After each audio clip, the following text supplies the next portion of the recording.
Hola a todos y todas las que pueden estar viendo este video. Mi nombre es Daniela Gianbruno, soy trabajadora social y académica de la Escuela de Trabajo Social de la Pontificia Universidad Católica de Valparaíso. Y bueno, se me ha invitado a hacer esta clase, pequeña cápsula, conversación, ¿cierto? A propósito del contexto que estamos viviendo, que también ha paralizado las actividades académicas regulares y también, como sabemos, ha impactado en lo que son el funcionamiento de las instituciones, generando estrés y desafíos nuevos también en los profesionales. Así que de una u otra forma, los contenidos que se van a tratar en esta cápsula, en esta clase en particular, están orientados de una u otra forma a apoyar o a contribuir en el análisis del contexto, ya sea para estudiantes, para profesionales o para otros grupos que puedan encontrar algún interés o alguna contribución en esta pequeña clase tipo conversación. ¿Ya? Y bueno, les voy a pasar a compartir pantalla porque allí tengo la presentación a través de la cual voy a realizar y voy a tocar los contenidos de esta sesión. ¿Ok? Pero solamente señalar que el nombre de la sesión es Pobreza, Asistencia Social e Informalidad, que me parecen temas bastante, bueno, clásicos de nuestra profesión. Muchas veces la profesión y la disciplina del trabajo social se ha desarrollado en relación a políticas de asistencia social en un primer momento, ¿cierto? Muy enfocadas a lo que es la población en pobreza, ¿cierto? En pobreza, en precariedad laboral también, lo que se liga en el caso latinoamericano y chileno con la informalidad. Y bueno, ¿cómo surgen estos temas o por qué quiero tratar estos temas ahora en este contexto? Bueno, se relaciona directamente con un poco las respuestas de la política social en el caso chileno frente a la crisis sociosanitaria. Ya de una u otra forma estas distintas respuestas que se han ido desarrollando de forma consecutiva en estos pocos meses, podríamos decir desde marzo a la fecha, dan cuenta o empiezan a dar cuenta de lo que es la problemática, bueno, por una parte la pobreza, la pérdida de ingresos, que afectaría de forma general a la población chilena en el contexto de no poder salir a trabajar o en el contexto de que nuestra economía se encuentra bastante eh, detenida, ¿cierto? E interrumpida, pero por otra parte empieza a aparecer un problema de base que se refiere principalmente a la informalidad laboral, ¿ya? Y en ese sentido, para empezar, de modo introductorio, me gustaría que miráramos un poquito, quizás más detenidamente, lo que han sido estas respuestas de la política social. Y por una parte, lo primero que encontramos, ¿cierto?, fue esta ley mal llamada, encuentro yo, de ley de protección al empleo. Sabemos un poco las discusiones respecto de si a quién protege finalmente esta ley, si a los trabajadores o más bien a las empresas y empleadoras. Por eso digo mal llamada ley de protección al empleo, pero como sabemos, el foco de esta ley, de esta primera medida de protección social, pudiésemos decir, estaba focalizada principalmente en los trabajadores dependientes, con contrato de trabajo, ¿cierto? Y regidos por el Código Laboral. En ese sentido, lo que se espera y lo que se esperaba de esta medida es que finalmente los trabajadores, la suspensión, ¿cierto?, por una parte de la relación o del vínculo laboral, pero que de igual forma los trabajadores pudiesen hacer uso y echar mano a su seguro de cesantía, que como sabemos se basa en cuentas individuales y también incluye el aporte de los empleadores y también un aporte extra por parte del Estado, que en el fondo se espera que luego que las cuentas individuales se agotan, se puede echar mano a lo que es el seguro de cesantía o el fondo de cesantía solidario, ¿cierto? Pero lo que allí apareció inmediatamente, ¿cierto? A la hora cuando se lanza esta medida, esta primera medida discutida, por supuesto, pero aparece críticamente la realidad de los trabajadores independientes, de aquellos que generan boletas de honorario, ¿cierto? Una gran cantidad de la población, y por otra parte, esos otros trabajadores que tampoco generan o que ni siquiera generan este tipo de boletas, no son independientes, sino que son más bien estos típicos trabajadores autoempleados, muchos de ellos realizando actividades de sobrevivencia del día a día, y que se encuentran aún más desprotegidos casi, o podríamos decir, en comparación a los trabajadores independientes y sobre todo a los dependientes. Y en ese caso lo que apareció como la segunda respuesta de la política social, considerando estos aspectos, fue el bono COVID. Y el bono COVID, como sabemos, va a seguir la lógica de los diferentes tipos de transferencias monetarias que ya tenemos en el país, como el bono marzo, el bono invierno, etcétera, que son bonos, bueno, de montos reducidos, pero que se distribuyen a un número bastante grande de la población según distintos mecanismos de focalización, inclusión y exclusión, que en este caso fueron principalmente las personas, los beneficiarios que estuvieran haciendo uso, que estuvieran recibiendo el subsidio único familiar, ya sea individualmente o con cargas. Por otra parte, las familias pertenecientes al subsistema de seguridades y oportunidades, que es precisamente el subsistema que aloja la estrategia antipobreza del país en la actualidad, la que vino a reemplazar Chile Solidario, y que está dirigida principalmente al 40% de la población en pobreza, según la estratificación producida por el Registro Social de Hogares. Y por último, encontramos el otro criterio de inclusión y exclusión, que fue el incluir a hogares que pertenezcan al 60% más vulnerables, según el Registro Social de Hogares, que no tuviesen ingresos formales por trabajo ni por pensión, que ya lo hace bastante como difícil de poder elegir. O sea, por una parte amplía el criterio, que es el 60% más en pobreza y vulnerabilidad según el Registro Social de Hogares, pero si bien es más amplio, las personas tienen que de una u otra forma cumplir con estos requisitos de no tener ingresos formales por trabajo ni por pensión ni otro tipo de beneficios. Entonces en ese sentido es bastante, o podríamos decir un tanto contradictorio ese criterio, porque podría actuar como criterio de inclusión y exclusión al mismo tiempo. Después, y ya más cercano al contexto en el que estamos desarrollando esta pequeña clase, esta pequeña cápsula, es lo que se refiere a la medida del ingreso familiar de emergencia, que viene de una u otra forma tal vez a funcionar como una especie de ingreso mínimo garantizado, y donde lo que se busca es proveer ayuda económica para las familias que reciban ingresos informales y que han visto disminuidos estos recursos a causa de la pandemia COVID, ¿ya? Y donde sus beneficios van a variar según el número de integrantes del hogar, por una parte, donde de partida se está asumiendo que cada integrante recibiría 65.000 pesos, y también va a depender, por otra parte, de la situación socioeconómica de la familia en el estado de emergencia, según un indicador de emergencia. Y allí, bueno, considerar que por una parte tenemos el instrumento estratificador a través del cual se producen estos procesos de focalización actualmente en el país, que es el Registro Social de Hogares, pero en el caso de la pandemia se ha incluido otro indicador que es este indicador de emergencia, y que según bueno, conversaciones que he tenido con equipos profesionales a nivel local que desarrollan que implementan políticas de protección social, se les ha comunicado que este indicador de emergencia se refiere principalmente a que las familias, los hogares, ¿cierto?, en los últimos 12 meses hayan tenido o se hayan mantenido íntegramente con ingresos informales. O sea, ese va a ser el criterio de focalización en el fondo para saber y para distinguir quiénes han sido los hogares que se han visto más afectados dentro ya de los propios mecanismos de estratificación del Registro Social de Hogares, poder distinguir cuáles han sido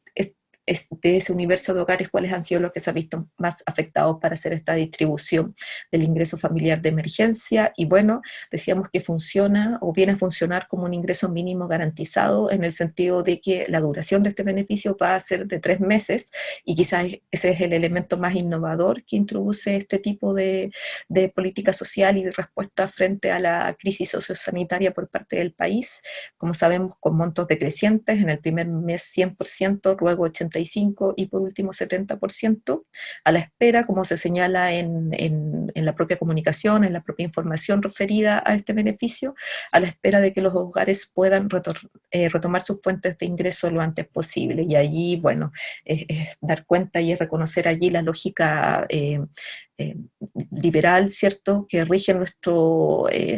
régimen de bienestar actual, pero también la lógica liberal del gobierno en curso, ¿cierto?, donde lo que se espera es no producir dependencia finalmente. Ya es ese temor atávico que incluso hace poco una diputada de derecha lo planteó directamente, ese temor a que las personas vayan a vivir del Estado. Finalmente, se hace hincapié también en ese punto. Y por último, nos encontramos con la última medida, también siendo actualmente desarrollada a cabo por los distintos municipios, se refiere principalmente a las cajas de alimentos, ¿cierto? A la entrega de estas cajas de alimentos, que bueno, por una parte viene a representar una medida bastante particular, pudiésemos decir, en el actual contexto, donde finalmente programas de alimentos, de alimentación masiva o de entrega de asistencia social en especie, era una forma bastante clásica, bastante tradicional de llevar a cabo procesos de asistencia social, ¿ya? Y que de una u otra forma, principalmente desde el 90 y más ampliamente desde el 2000, en el caso latinoamericano y chileno también, nos habíamos encontrado que esas formas habían sido reemplazadas principalmente por las transferencias. Y sabemos que esa ha sido la discusión, gran parte de la discusión, ¿cierto? ¿Por qué no se amplió el ingreso familiar de emergencia, la transferencia monetaria por hogar, ¿cierto? En vez de haber producido esta medida que es mucho más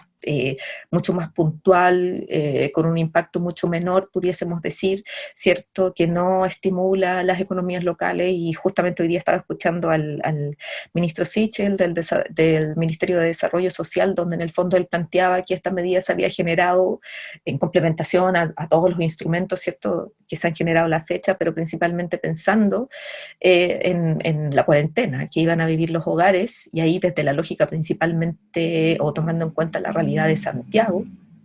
eh, donde en el fondo era una forma de apoyar la cuarentena para que las personas no salieran a comprar, no necesitaran salir a comprar de estos elementos básicos para la subsistencia, ¿ya? Entonces, esas serían las medidas. Pero como vimos, o como uno puede apreciar, ¿cierto? Claramente la problemática de la informalidad laboral eh, apareció fuerte y fue imposible de eludir en el contexto de crisis sociosanitaria, ¿cierto? Esa gran masa de la población que no está sujeta al Código del Trabajo, que no tiene una relación de dependencia, sino que más bien son estos trabajadores independientes, y también estos muchos trabajadores que hacen o que echan mano al autoempleo. Y allí, un poco para que tengamos como un concepto que nos oriente un poco para entender de qué estamos hablando cuando hablamos de informalidad laboral, es el concepto de economía informal, que se ha acuñado y que viene a reemplazar a lo que antiguamente se conocía como el sector informal, y que consiste principalmente en trabajos caracterizados por la ausencia de protección social, de mecanismos de protección social, a través, ¿cierto?, de ciertas protecciones y de contribuciones tripartitas, posiblemente entre no solamente individuales, sino también tripartitas entre trabajadores, empleados y el Estado, en lo que respecta a fondos de pensiones, ¿cierto?, y en lo que respecta a seguros de salud, acceso a la salud principalmente, y donde la otra característica van a ser los bajos niveles de remuneración. Y allí considerar que desde autores trabajando en el marco de la Organización Internacional del Trabajo, que ha acuñado este concepto también, podemos decir que en el caso latinoamericano ya hacia el año 2003 nos encontrábamos con un 46,7% de empleos que se generan y que se desarrollan en la economía informal, y en el caso chileno, en el 2006 nos encontrábamos con un 40% por su parte. Y aquí estas son cifras que remiten a años más lejanos al actual, pero es interesante considerar uno de los últimos informes que desarrolla la OECD para los distintos países, donde en el caso chileno ya daba cuenta en el año 2018 de una demasiada excesiva dependencia en el autoempleo y en el trabajo temporal, así como trabajos precarios, sin acceso a seguridad social y con bajos salarios también. Y lo importante aquí es de señalar, ¿cierto?, debido al interés de esta presentación, de esta pequeña clase, es que, claro, por una parte, cuando hablamos de economía informal o de informalidad laboral, estamos dando cuenta de un proceso que no se remite a un grupo en particular, sino que afecta a gran parte de la población, y en el fondo cuando decimos esto, tenemos que dar cuenta que esto se explica por los procesos de globalización de la economía, de liberalización y de regularización de los mercados laborales, que claramente han generado, por una parte, flexibilidad laboral, y por otra, y totalmente relacionado con ello,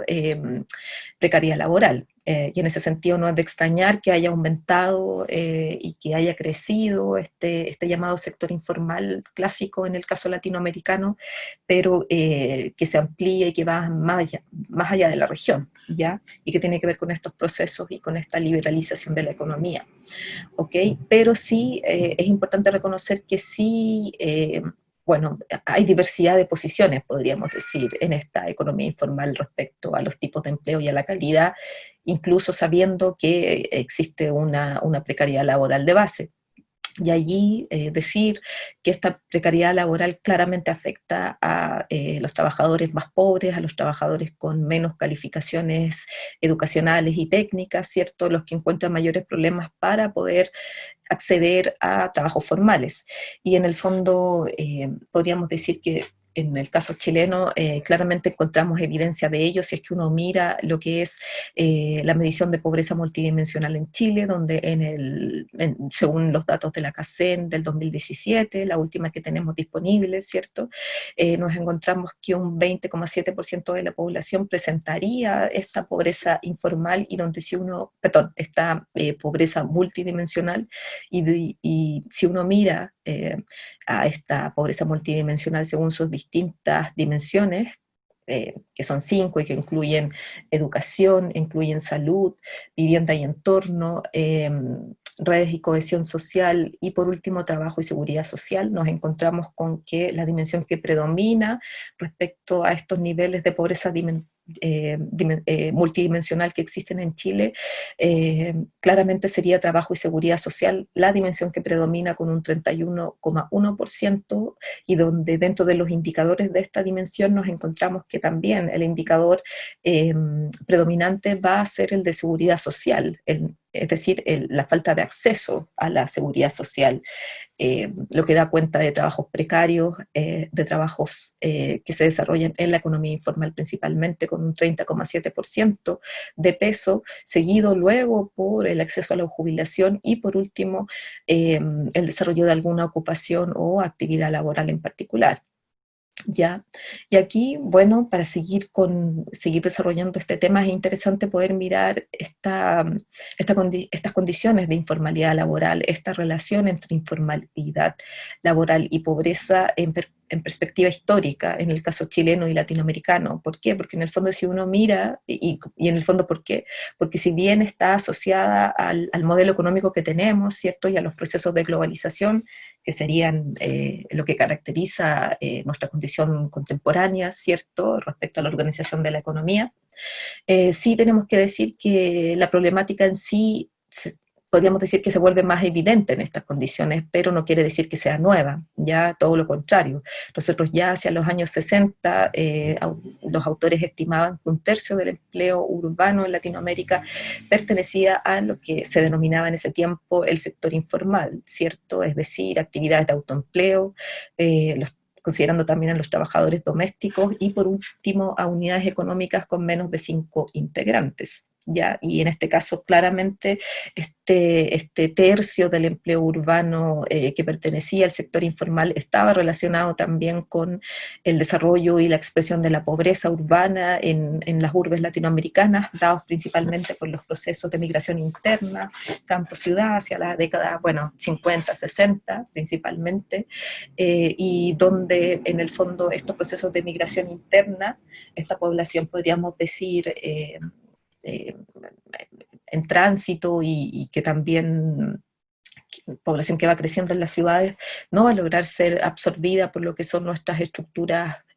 laborales. Y en ese sentido, y aquí pasamos a otro punto importante que es necesario destacar en esta presentación, es que en el fondo nos encontramos con esta problemática, ¿cierto? Que en este caso las estamos analizando a propósito del contexto COVID y de las respuestas de la política social frente a ella, cómo la informalidad laboral ha aparecido fuerte en la palestra pública y se ha hecho ineludible, pero bueno, y nos damos cuenta también que esto no es una problemática nueva, si bien tiene características que son o que dan cuenta de una condición contemporánea, claramente hay una más larga data, y lo interesante de reconocer aquí, para el interés, ¿cierto?, y para el foco de esta presentación, es cómo la política social en el pasado, nuestros regímenes de bienestar respondieron a esta problemática para poder hacer un contraste también eh, respecto de las respuestas que existen en la actualidad. Y en ese sentido, lo primero sería constatar que en el pasado la informalidad laboral claramente constituyó un factor de exclusión de los mecanismos de protección social para aquellos grupos, muchos de ellos en pobreza, que se desarrollaban y que hacían actividades laborales informales. Y aquí es importante, como para entender estos factores de exclusión, ¿cierto? Y de marginalidad también, y de pobreza en el pasado, es importante un poco tener en cuenta lo que señalan algunos autores como Franzoni o Sánchez Ancochea, respecto de cómo previo a las reformas de ajuste estructural que se desarrollaron en distintos países en desarrollo, ¿cierto?, a propósito de la crisis de la deuda y otros factores, ¿cierto?, y también las reformas neoliberales como las que se desarrollaron en Chile en el contexto de dictadura desde el 70 y principalmente en la década de los 80, lo que se aprecia en esos años, ¿cierto?, y en los países latinoamericanos en particular, claramente va a ser los problemas que existieron en estos países para poder desarrollar procesos de incorporación social y al mercado de forma simultánea. Y ello tiene o se explica por dos tipos de procesos en curso, y algunos de los cuales ya hemos dado algunas pistas al respecto. Lo primero, o el primer factor a la base para que existieran estos problemas de incorporación simultánea de toda la población, tanto a nivel social, y cuando decimos social nos referimos principalmente a las estructuras de bienestar, y por otra parte al mercado, principalmente al mercado laboral. Por una parte, uno de esos problemas o procesos clave fue la heterogeneidad estructural de las economías latinoamericanas. ¿Ya? Es decir, en el fondo había una heterogeneidad donde pudimos distinguir que no solamente hay un sector formal y formalizado de trabajadores, sino también nos encontramos, como dijimos anteriormente, con altos porcentajes de informalidad urbana que en el fondo fueron sectores que no lograron ser absorbidos al régimen laboral formal, quedaron fuera, y como sabemos muchos de ellos eh, relacionados a grupos en situación de pobreza a propósito de los procesos de migración interna en el contexto de los 50, de los 60 en la región latinoamericana, bueno, y que estuvieron allí a la base de las discusiones sobre pobreza urbana y marginalidad. Pero por otra parte, y aquí es donde ya entramos al terreno de la política social, nos encontramos también que estas problemáticas para incorporar simultáneamente a la población en lo que respecta a la incorporación social y en el mercado laboral estuvo dada también por las debilidades que mostraron nuestros sistemas de bienestar o regímenes de bienestar bismarckianos, siguiendo la usanza y el origen de este tipo de sistema de seguridad social o de seguro social muy representativo de Alemania, ¿cierto? O el régimen de bienestar corporativo o conservador, ¿cierto?, de seguridad social. Eh, y aquí donde en el fondo la problemática particular fue que nos encontramos por una parte con esquemas ocupacionales fragmentados, es decir, en el fondo la seguridad social principalmente se basó en el seguro social a través de las contribuciones de los trabajadores formales, pero no fueron condiciones de inclusión igualitarias para todos los trabajadores formales, sino que variaron según los sectores. Por eso hablamos de un régimen de bienestar corporativo. Dependió de los gremios y de las negociaciones allí con el Estado principalmente, con los empleadores, ¿cierto? Y esas serían un poco las características de este sistema o de este régimen corporativo, donde ciertos grupos estratégicos, las clases trabajadoras, la minería y también lo que son los grupos burocráticos van a tener un nivel de negociación bastante importante, por otra parte los militares y así sucesivamente, pero en el fondo un sistema así de diferenciado, estratificador también, ¿cierto? Va a estar se va a desarrollar a la mano con la exclusión de los grupos en pobreza rural y urbana, muchos de ellos eh, eh, trabajando en condiciones de informalidad. Y allí es por esta razón, es que muchas veces hablamos de que lo que se desarrolló en Latinoamérica previo a la década del 70, 60, ¿cierto? Antes de las reformas de ajuste estructural o de la implantación de modelos neoliberales en la región, es que hablamos de estados, algunos autores hablan de estados u otros hablan de regímenes de bienestar que fueron parciales, que fueron truncados porque en el fondo no lograron esta inclusión al bienestar de todos los grupos sociales y ojalá en mejores condiciones, sino que vastos sectores de la población quedaron excluidos o fueron incluidos en condiciones bastante diferenciadas y jerarquizadas también. Y aquí la problemática principal fue que la informalidad laboral va a impedir, en el caso latinoamericano y chileno, el acceso a la seguridad laboral según cómo estaban estructurados nuestros regímenes de bienestar. ¿Y por qué? Porque el empleo formal finalmente va a representar la puerta de entrada a las instituciones de bienestar a través del sistema contributivo, y esa es la característica principal de estas formas y de estos instrumentos de seguridad social contributivo, pero la problemática en el caso latinoamericano es más bien, no tiene tanto que ver con este tipo de sistema en sí, sino más bien con las problemáticas de incorporación masiva de la población al régimen laboral formal. Es allí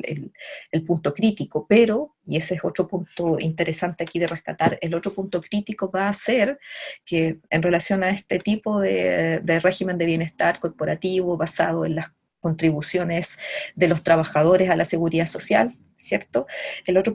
problema, ¿cierto?, es que aparte de este mecanismo principal, nos encontramos en una situación donde existió, mejor dicho, falta de atención y de mecanismos alternativos de protección social para determinados grupos sociales. Por una parte hemos hablado de los trabajadores informales, pero también tenemos que hablar de las mujeres, de los grupos en pobreza y también de las familias, ¿ya? Y en ese sentido, cuando hablamos de falta de atención y de mecanismos alternativos de protección social, nos estamos refiriendo principalmente al desarrollo residual de políticas de asistencia social, como señalan algunos autores, donde en el fondo, cuando decimos que el desarrollo fue residual, nos estamos refiriendo principalmente a que fue un desarrollo, no fue amplio como el desarrollo que encontramos en la actualidad, con una diversa gama, podríamos decir, de programas antipobreza y distintas alternativas de asistencia social, muchas de ellas organizadas a nivel central y desarrollados también e implementados a nivel nacional, ¿cierto? Esa no fue, podríamos decir, la característica del pasado respecto al desarrollo de la asistencia social en Latinoamérica, sino que más bien nos encontramos con el desarrollo de ciertos subsidios generales, principalmente, por ejemplo, al transporte, a la energía, que más bien eran subsidios generales en el sentido de que no estaban focalizados en la población en pobreza o en estos grupos que señalamos anteriormente, sino que más bien eran para toda la población, lo cual tiene sus pros y sus contras, ¿cierto? Implica una medida redistributiva, pero, y una medida más universal, pero en términos de impactar a quienes son los que presentan mayores necesidades o no, allí el alcance es más limitado. También aquí debiésemos incluir los programas de alimentación masiva, muchos de ellos desarrollados en colegios o a través de programas de alimentación desarrollados, por ejemplo, a través de centros médicos, consultorios, de forma clásica, por ejemplo, y por otra parte, y por último, nos encontramos con otro tipo de formas de asistencia social, que son los apoyos locales y discrecionales, desarrollados a través de los municipios en nuestras ciudades, en nuestras principales ciudades en Latinoamérica. Pero en el fondo esa fue la condición residual que podemos apreciar respecto al desarrollo de estos canales alternativos, no contributivos, de protección social, y claramente encontramos una escasez en el pasado. Y en relación a esa escasez o a ese desarrollo residual es que podemos distinguir cuáles son las condiciones del presente de forma más precisa, y podemos distinguir también qué es lo distintivo de nuestro presente respecto al régimen de bienestar que tenemos en la actualidad y principalmente en lo que respecta a la ampliación de estos instrumentos no contributivos de la política social. Y lo primero que habría que decir que a diferencia del pasado, sí encontramos una situación donde los sectores en pobreza, donde ciertos sectores informales, y donde informalidad y pobreza se encuentran muy relacionados entre sí, las mujeres por una parte y también las familias, y principalmente, ¿cierto? Podríamos decir ahí encontramos una cierta interseccionalidad, ¿cierto? Entre estos grupos, mujeres, familias y también condición de pobreza, muchas veces van aparejados. Encontramos que estos grupos que anteriormente en el pasado se encontraban más bien excluidos de la protección social debido a la predominancia de los instrumentos contributivos en el caso latinoamericano chileno, hoy en la actualidad nos encontramos con una inclusión de estos grupos a través de esta expansión de la asistencia social y otras formas no contributivas de protección social, aunque se debe reconocer que la inclusión que se ha desarrollado, que se ha promovido, por lo que se ha ido construyendo en términos de régimen de bienestar, es más bien una inclusión diferenciada en los mecanismos de protección social. Y aquí lo primero que habría que decir, como para colocar esta aseveración en perspectiva, es que después de las reformas de ajuste estructural, ¿cierto?, que se desarrollaron en la década de los 70, de los 80 y también de la adopción de modelos y de políticas neoliberales, nosotros encontramos, y esto es bastante transversal, no es solamente a la región latinoamericana u otras regiones que se identifican como en desarrollo, sino también a nivel mundial, también afectando a países de industrialización avanzada, es que nos encontramos como en un cambio de balance entre los elementos contributivos y no contributivos de la seguridad social.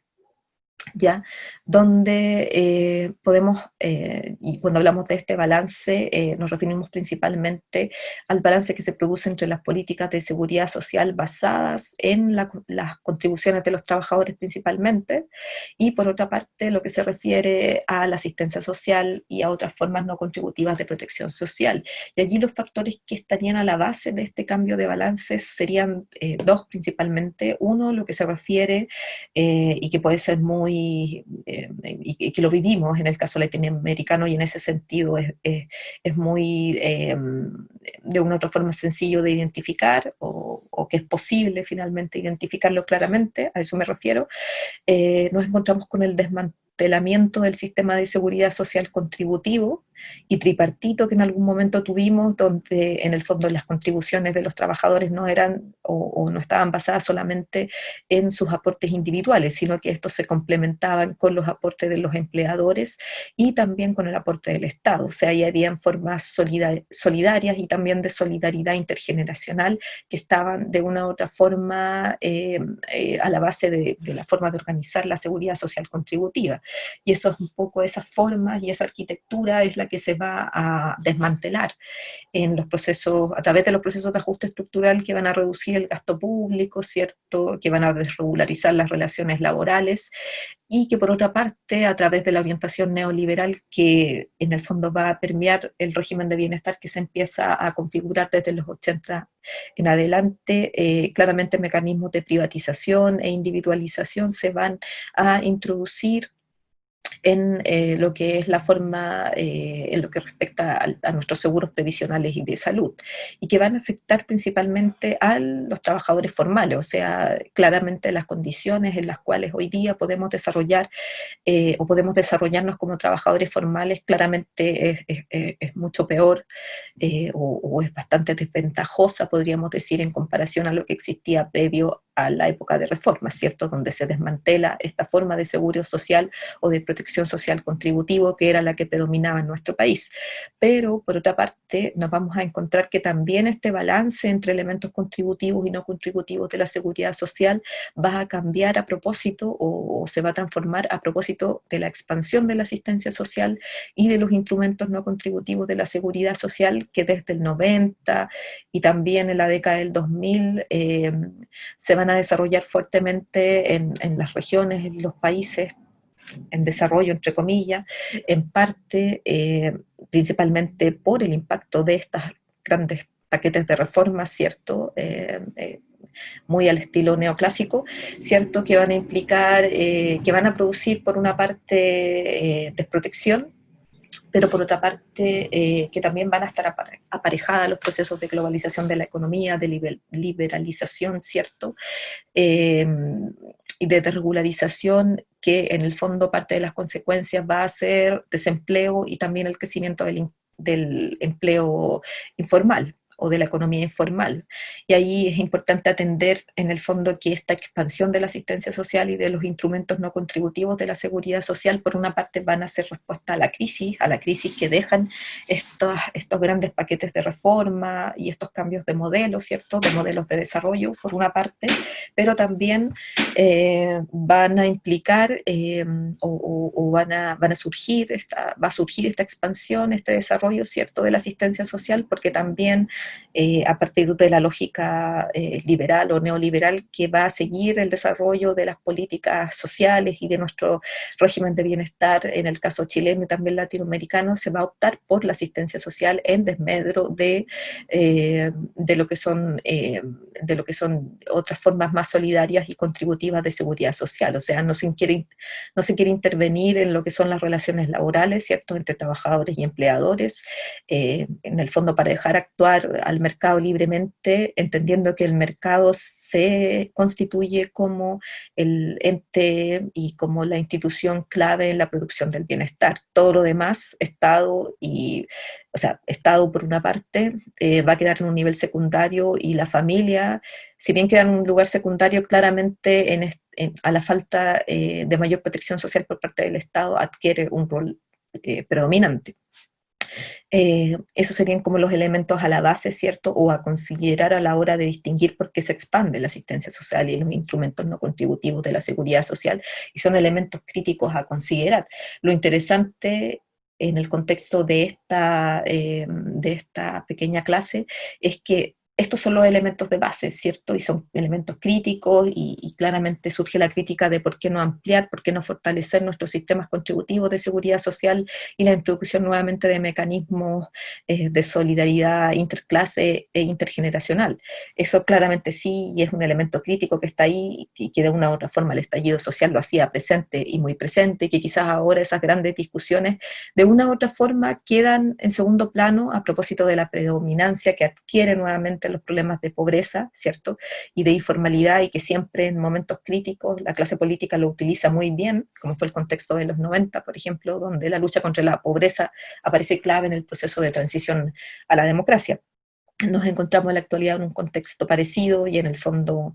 no va a ser de extrañar que en el fondo de nuevo se trate de poner el foco en la pobreza y no en otros factores de desigualdad social que están a la base del tipo de régimen de bienestar que tenemos. Pero lo interesante sí de rescatar, o lo que no podemos perder de vista, y quizás ese es un énfasis que yo sí le entrego a mi presentación y también al trabajo que estoy desarrollando, ¿cierto?, es que si bien todos estos aspectos son ciertos, es interesante y no podemos perder de vista que en el pasado, donde tuvimos formas más solidarias y más contributivas que se reflejaban en nuestro sistema de seguridad social, aún así teníamos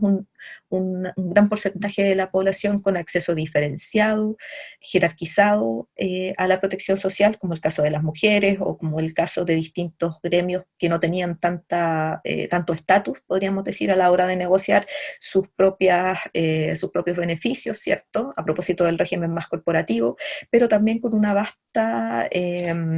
cantidad de la población informal y en pobreza que quedaba más bien fuera de la protección social por no poder contribuir a la protección social a través de actividades laborales formales, y que no tenía mayor acceso a otras formas alternativas de protección social porque no existía un mayor desarrollo de estos mecanismos o de estos instrumentos no contributivos y de asistencia social, que serían parte de formas alternativas de protección social. Entonces, por eso es interesante mirar el presente y dar cuenta de que, si bien relacionado con el contexto y con las opciones de política social que hemos tomado como país y en relación al modelo de desarrollo que tenemos, y ahí todas las contrariedades que tenemos con nuestro actual régimen de bienestar, sí hay un aspecto interesante de relevar por sí mismo, que era esta expansión, ¿cierto?, de los regímenes no contributivos y de la asistencia social, que de una u otra forma ha podido incluir, ¿ya? Y el punto es mirar la calidad de esa inclusión, ¿cierto?, pero incluir a sectores que tradicionalmente se encontraban excluidos de la protección social. Y si bien como para ir terminando, ese es un aspecto clave, interesante de relevar. Claramente a la hora de mirar toda esta arquitectura, ¿cierto? De haber hecho esta revisión histórica, de haber considerado también el contexto actual de crisis sociosanitaria, nosotros podemos distinguir una serie de puntos críticos respecto de las formas de protección social que tenemos en la actualidad y los puntos críticos y los desafíos también que aparecen a propósito de la crisis sociosanitaria. Y por una parte pudiésemos decir claramente que ha existido un aumento de la cobertura de la protección social que ha permitido de una u otra forma la inclusión de grupos de la población que se encontraban tradicionalmente excluidos de la seguridad social, como es el caso de los trabajadores informales, que cada vez se ha ampliado más ese segmento y que ya no podemos hablar de un sector, sino más bien de una economía informal, ¿cierto? Pero también donde mucho de esa informalidad, donde las condiciones de mayor precariedad, ¿cierto? Y de desprotección claramente están asociadas a situaciones de pobreza, ¿cierto? Y en segundo lugar, y ese es como ya empieza a aparecer el punto crítico claramente, es que si bien tenemos este aumento de cobertura y estos procesos de inclusión paulatina, ¿cierto?, a nuestro régimen de bienestar a través de estos instrumentos no contributivos de la protección social, nos encontramos con formas de seguridad social o con un sistema de seguridad social diferenciado, donde en el fondo es posible distinguir mecanismos de protección y beneficios sociales que funcionan diferentes, es decir, de diferente tipo, de diferente envergadura y calidad, según estemos hablando de protección social contributiva o no contributiva. De allí uno de los ejemplos, por ejemplo, pudiese ser, y a propósito de esta crisis, el mismo acceso diferenciado que existe a un seguro de cesantía limitado como el que tenemos, ¿cierto? Y que refleja claramente la precariedad laboral,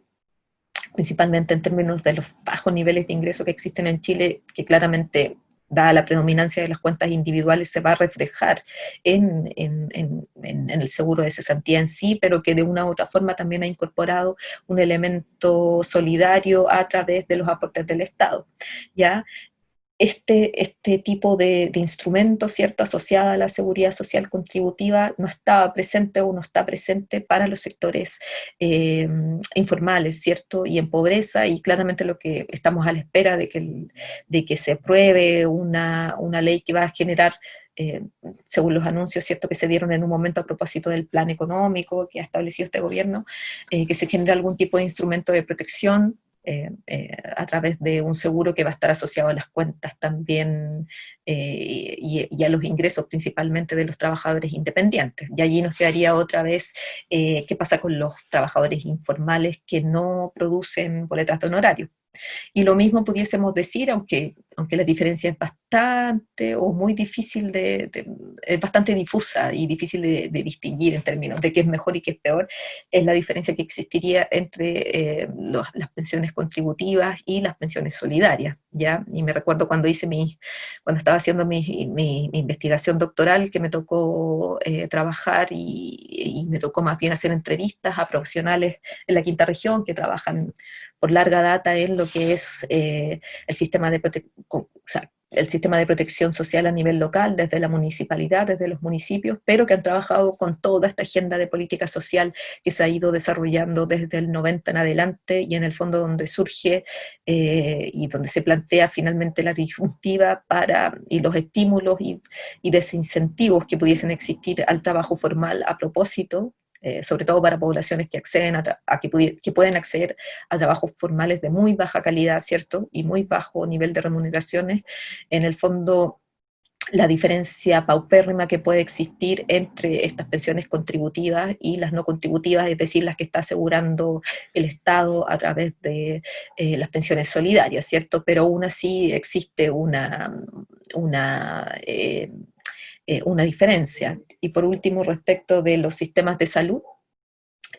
también o sea, ahí tal vez pudiese haber una diferencia más clara, porque quienes no cotizan van a poder solamente estar sujetos a a FONASA A, ¿cierto?, en cuanto al nivel y solamente acceder a las prestaciones públicas,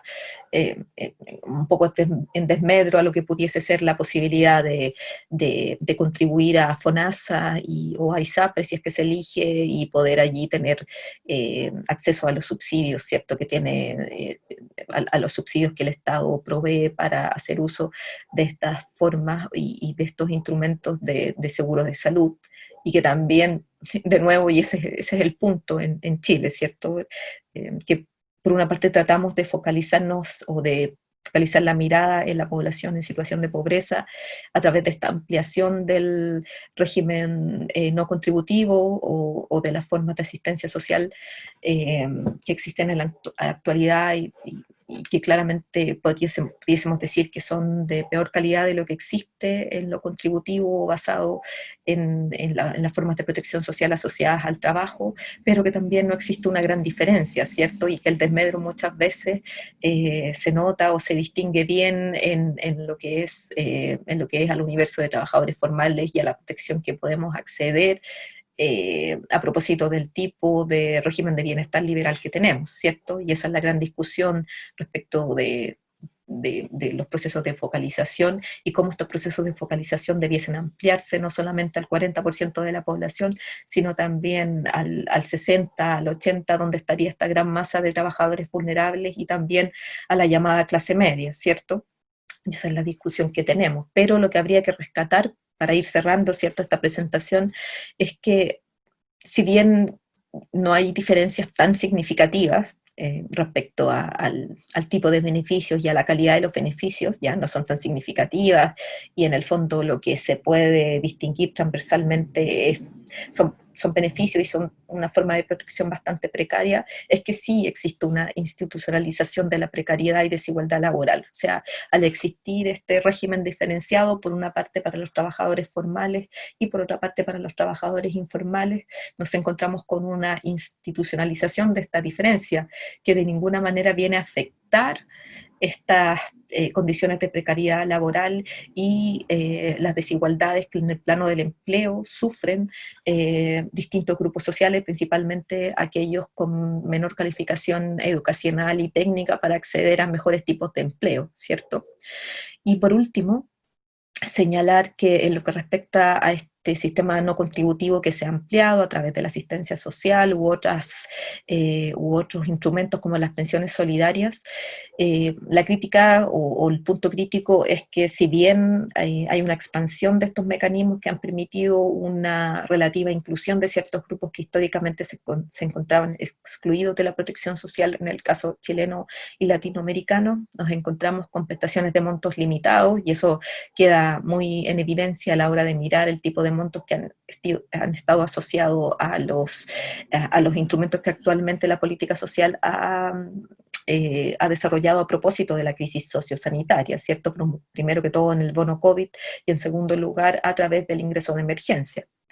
Y donde en el fondo este sistema no contributivo, estos instrumentos, ¿cierto?, de asistencia social están basados en procesos de focalización estrictos y excluyentes que no logran abarcar a toda la población afectada por la precariedad laboral. Y ese es el punto, ¿cierto? Y ese es el punto también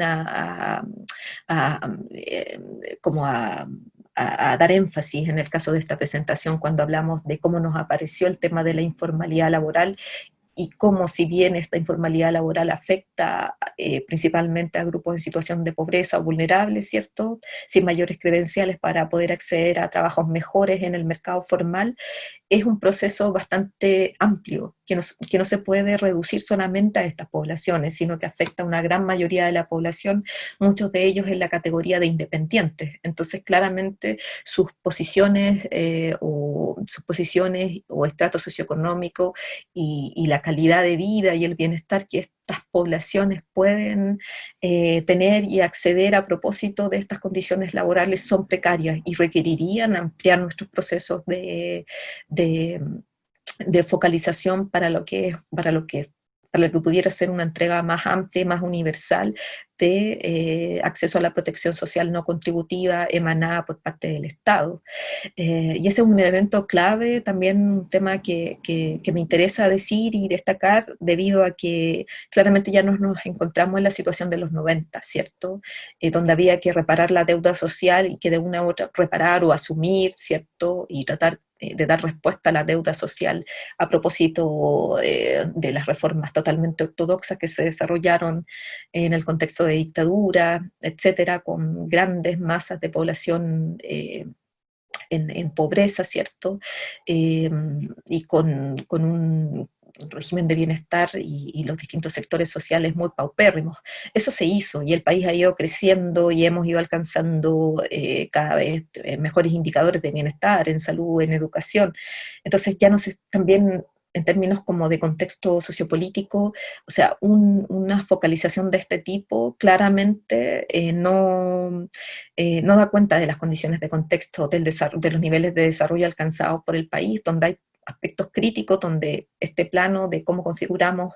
la política social y los apoyos que pueden emanar desde el Estado a través de las distintas contribuciones que hacemos, ¿cierto? Y que otros sectores pudiesen hacer también para generar mayores recursos y mayores financiamientos, son temas pendientes. Así que esa sería mi presentación. Aquí yo les dejo la bibliografía que está a la base de la presentación que yo presenté. Y solamente ahora poder despedirme. Nada, les dejo mis saludos. También creo que en la presentación de esta pequeña cápsula van a estar mis datos, entre ellos lo que es mi correo electrónico, por si alguien quisiera comunicarse para cualquier tipo de solicitud o comentario, queda abierto el canal. Así que un gran saludo desde Valparaíso y espero que todos donde estén y estén haciendo lo que estén haciendo puedan encontrarse bien. Chao, chao.